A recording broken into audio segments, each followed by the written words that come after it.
It's all covered in today's China Truths. In just a few hours, the beating heart of China's capital was swallowed by a wall of water. Relentless, record-breaking rains, remnants of Super Typhoon, collided with a raging monsoon front, unleashing a catastrophe of historic proportions.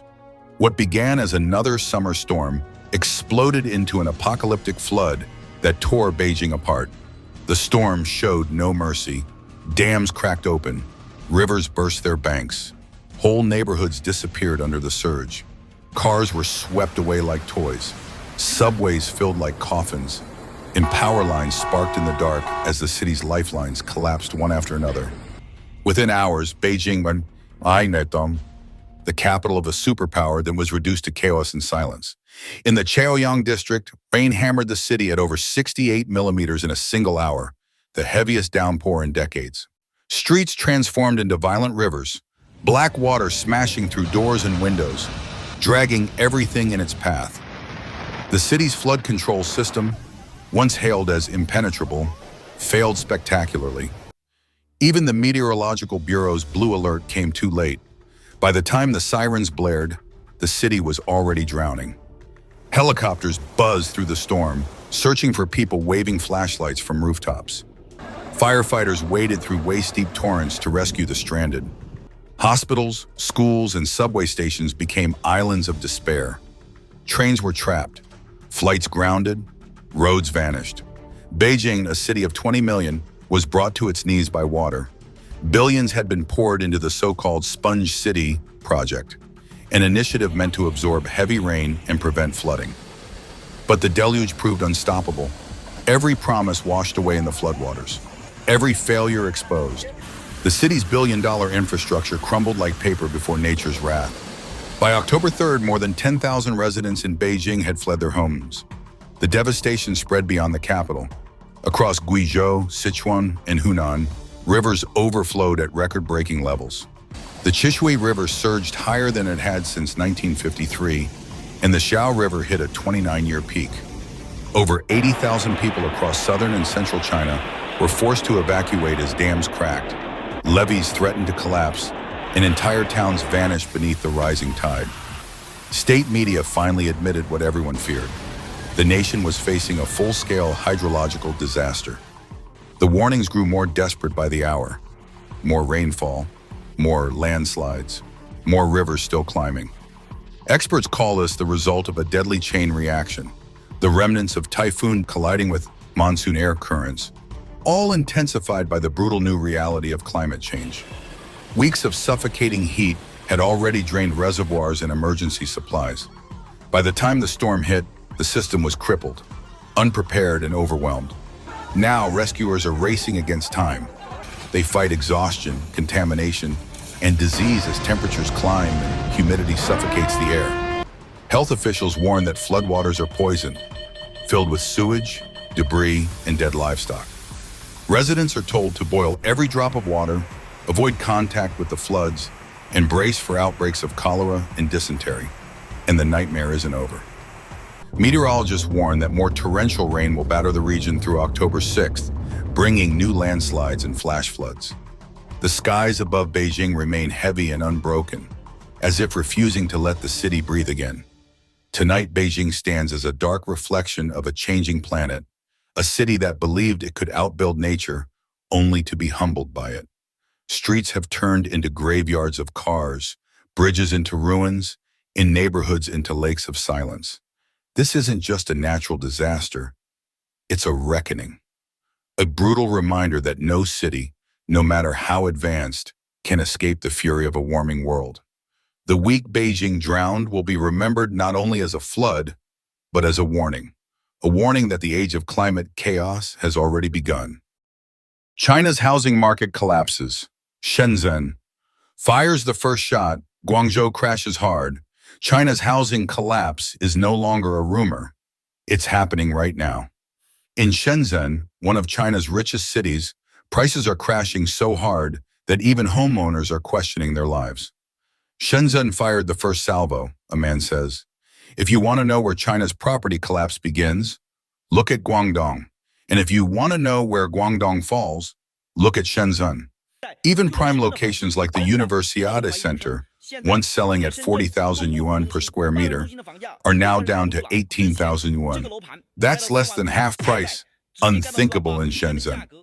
Another homeowner shows his despair. This property behind me near Nanshan Station dropped 3 times in a single month, from over 90,000 yuan to just above 30,000 yuan.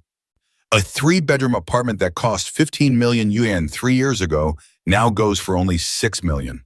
The losses are devastating. A man who bought his home for 7 million yuan, including renovation and interest, now sees it selling for barely 3 million.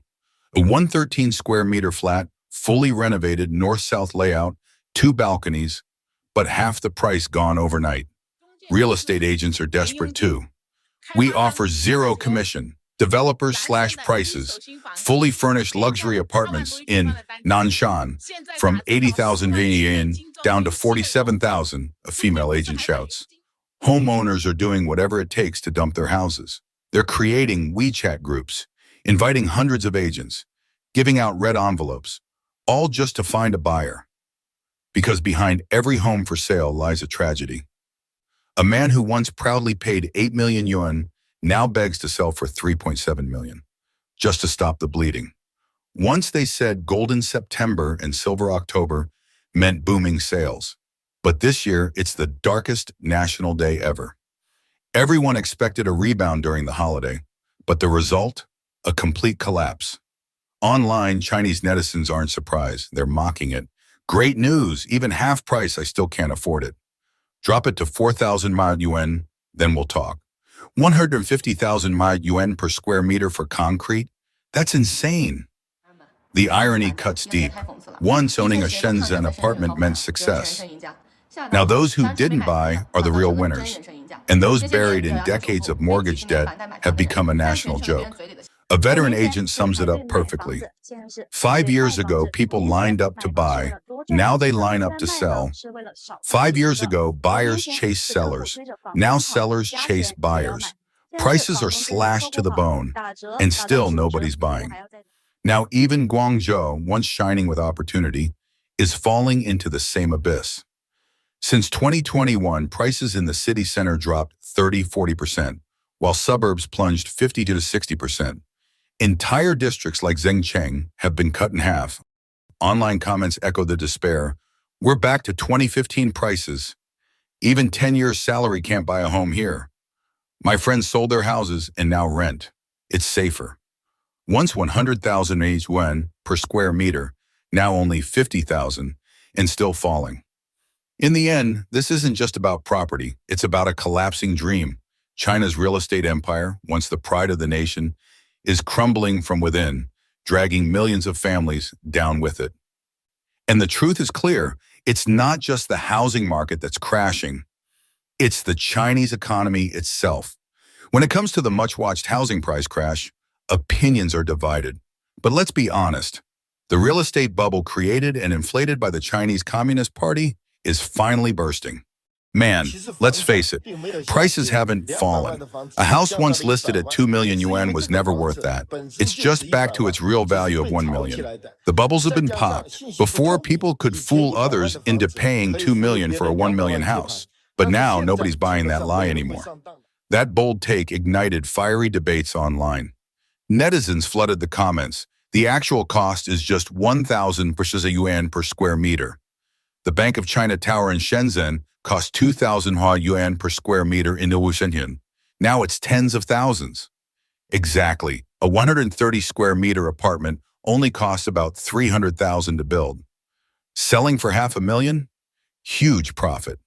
Cement and sand aren't that expensive. The rest is all hype. On October 3rd, 2025, Chinese financial blogger Hu revealed something shocking.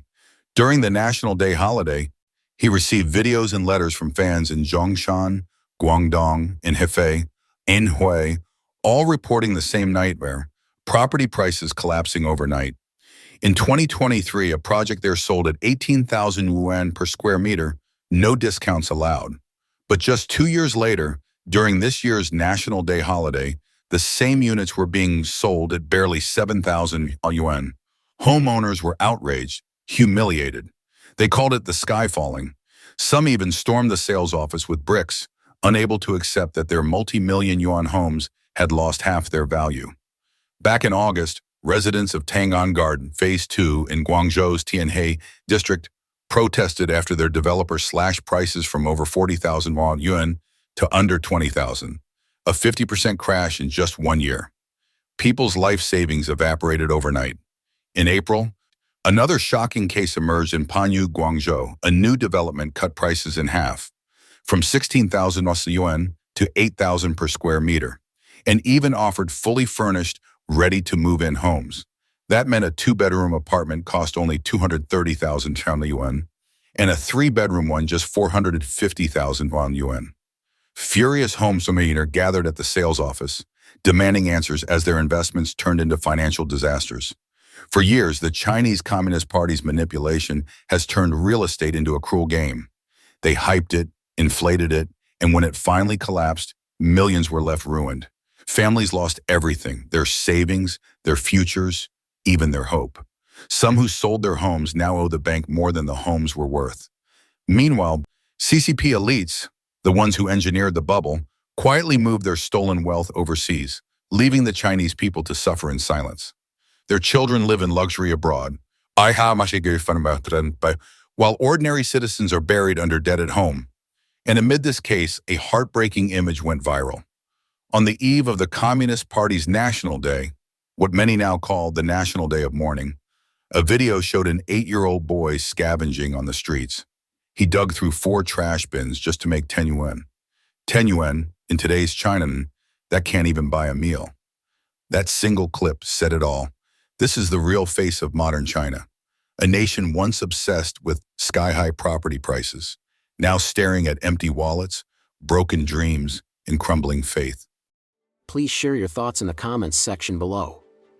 We will keep reporting on the COVID surge in China, so don't forget to subscribe to our channel and turn on the notification bell to get the latest videos. And thank you for tuning in.